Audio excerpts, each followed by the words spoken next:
Thank you for the kind introduction. My name is Jessica Süßenbach, and I am like you, because I am a newborn. I'm a newborn, but I'm not a normal one. But you are all diverse as well, as I know and as we know.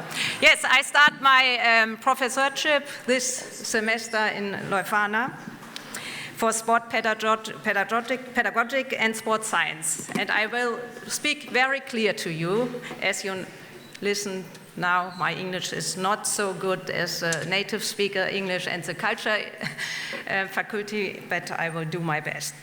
With regard to my recent research to inclusion and all-day schools, it's my pleasure to present today a short insight into the topic of diversity and sport.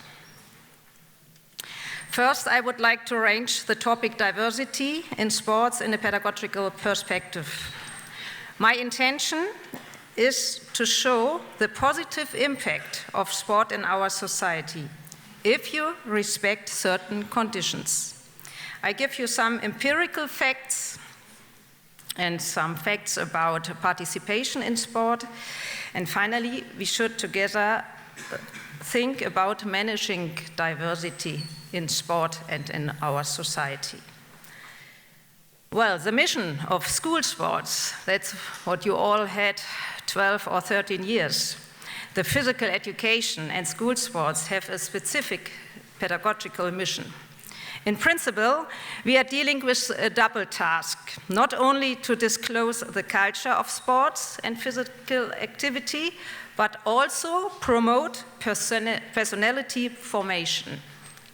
In short words, as a so-called double mission, education for sports and education by sports are supposed to complement each other.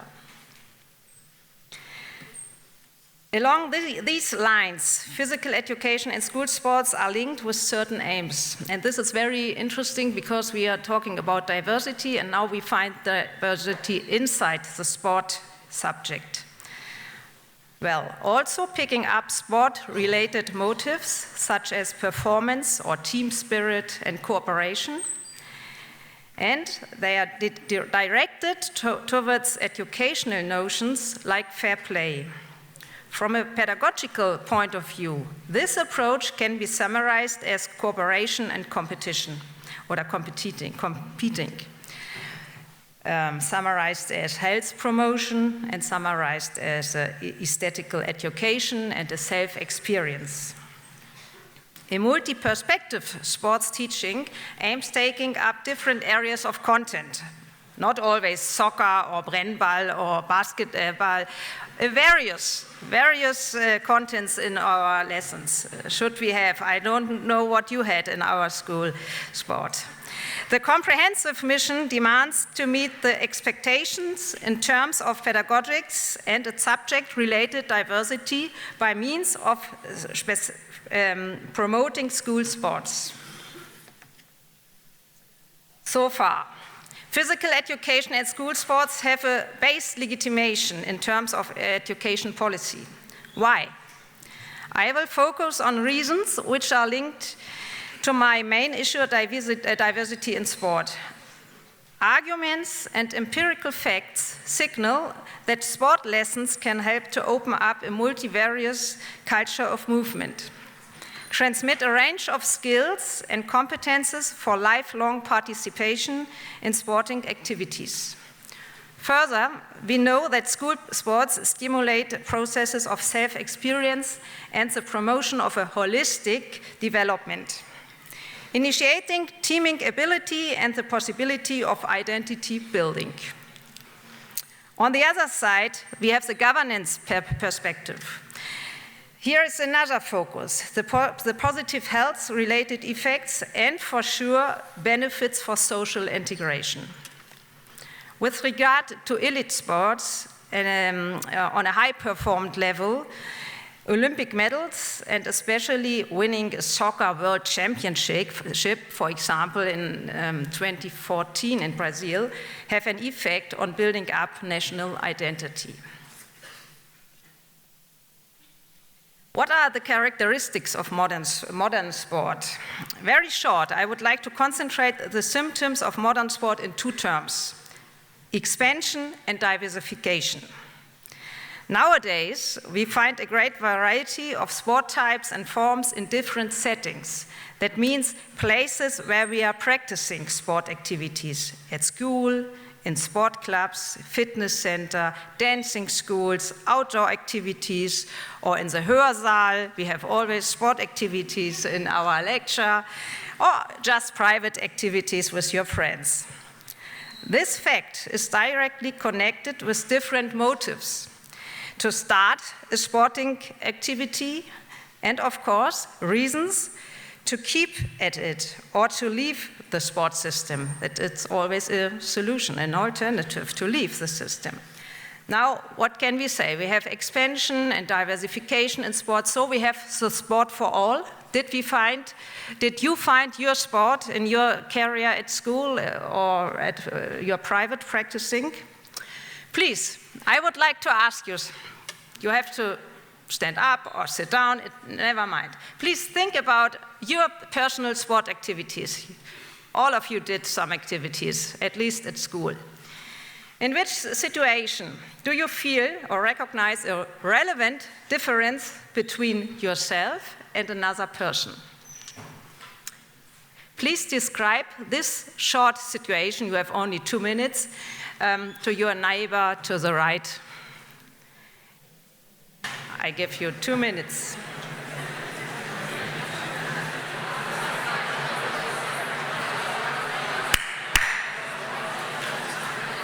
Good, very good. I listen, a good conservation between all students. Thanks. I'm very interested in your answers, but I will do like a lecture is in a frontal way. When does the difference matter? Please, could you sign with your hand if some of these differences have been relevant to your sport activity? Please give me a sign if gender was relevant in your situation. A sign, not only a big sign, yes. Thank you. Gender was relevant. Religion? Religion, please give me a sign if religion was relevant. I see only a few, one, at least one, yes. Race, also nationality, the same, it is combined. The sexual orientation was relevant in the situation, oh, one, okay. Interesting. On disability, also handicapped people. You had a sport situation with handicapped people where okay, interesting. So you have good stories, your personal stories and your personal experience is the start of a good research, I think. But what's about other differences? Please give me a hand for the performance level. This was, okay, more. Motivation. I see, I understand my sport. Physical abilities. Okay. And not very interesting language nowadays with the situation with our new migrants in Germany. Migrants, as a language. A few. Okay, now we can have a conclusion maybe. Does ethnic background matters? No, for this 3 guys, it doesn't matter because they have a very high performance level in soccer. So they have no problems with social integration at all in our society. But we have a different commitment to sport. In several studies, we find a tendency to abstinence in specific social groups. These groups are identified girls and women, especially with Muslim background, lower educated persons, persons with migration background, and handicapped persons as well. So these are research, statistics, big group, but it's not really interesting. Okay, this empirical fact refers to social inequality in sport, and it's often connected to other parts of life and social participation. But how we can explain these differences? And now we have another possibility to understand maybe a bit better the social constructivism you have heard about very much, I think, but I think it's helpful to understand this phenomenon. I would like to illustrate this concept using an example of the development of women's sport in Germany. And afterwards, I would like to ask you which arrow is more important, the yellow or the blue one, for this special history for sportswomen in Germany.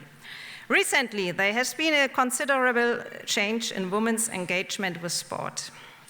At the turn of the 21st century, women are participating in sports thought to be exclusively male. Marathon running, rugby, soccer, even boxing and weightlifting. However, it has to be borne in mind that it is a relatively small number of young women who are attracted by these unfeminine types of sport. Whereas women are increasingly being integrated in the world of sport, which was formerly defined as a male domain, men do not appear to be interested in female activities like synchronized swimming or gymnastics and something like that. So, what do you think? Which arrow is more important for this process? That women reach in male-dominated sporting areas. Is it the yellow one?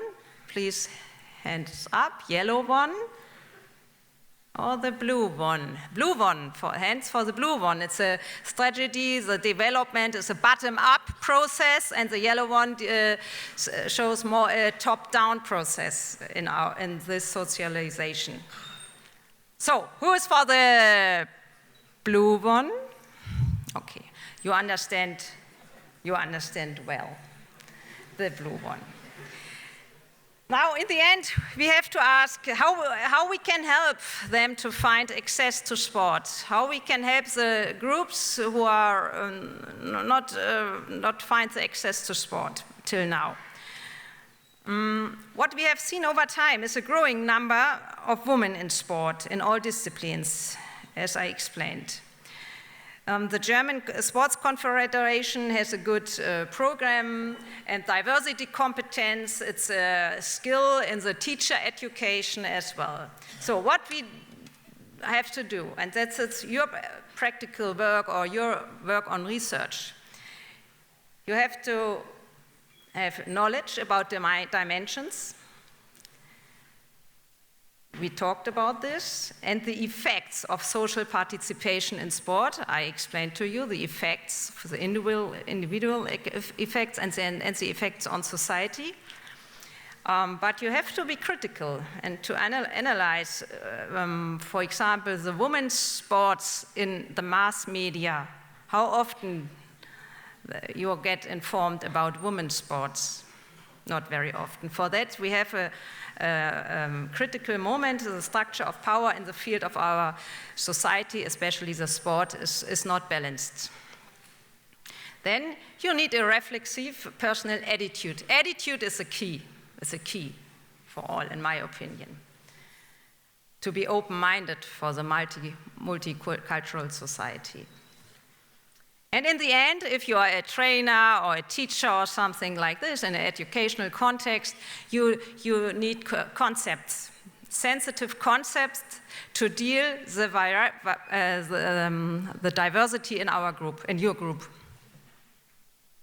They have different aims, different motives to come to sport. That's diversity competence.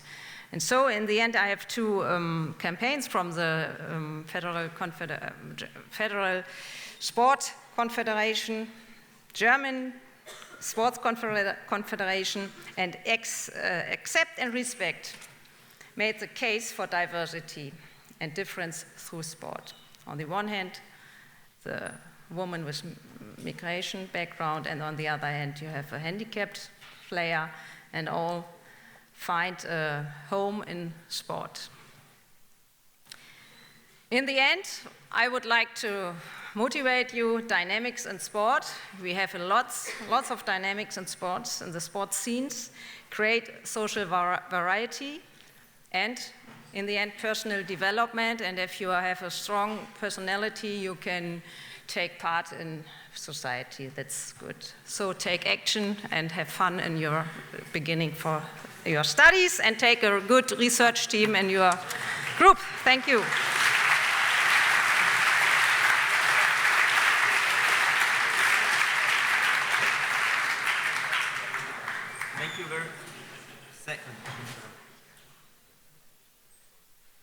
Thank you very much, Professor Süßenbach.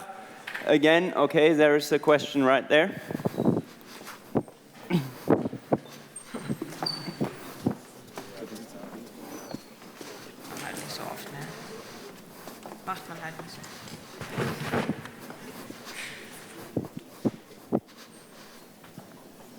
Hello.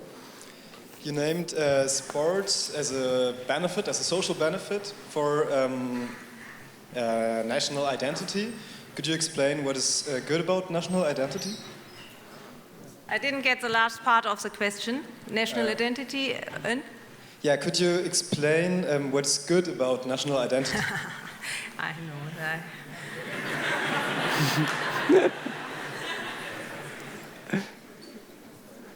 It's just a fact. I'm a researcher.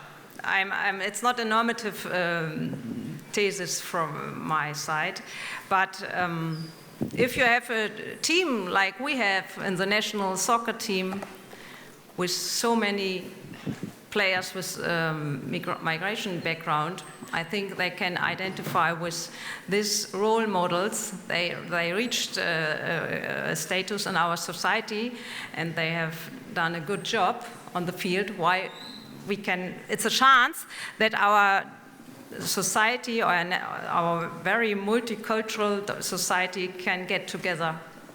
I saw in Berlin and Kreuzberg when the German and the Turkish people watched television soccer together. It was a good atmosphere. But I get your question. It's a critical moment. It's ambivalent in a way.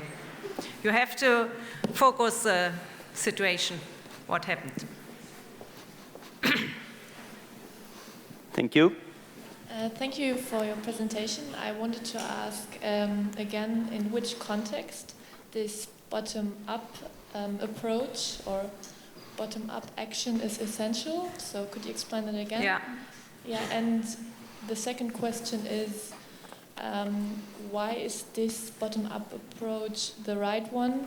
If we can observe, for example, structural problems in the society, so how is it possible for the individual to contribute to systemic change? Okay. We need both, bottom up and top down. We need a good politics, the policy, because we debate in the discussion later on for the quote, female quotes, for example. It's a top-down strategy, and bottom up, it's what you did, what you will do in your life and in your jobs. And when you become teacher, it's so important that you have energy to change something in our small environment, we have, the phrase is to think global and to act local, so a bit like this. So we had both strategies, in my opinion, which are important, and you have to do in your own group, class, sport club, neighborhood. For that it's important to reflect that it's not only politics who are responsible for our life. It's up to us. Okay, thank you very much, Professor Süßenbach from the Faculty of Education. Vielen Dank.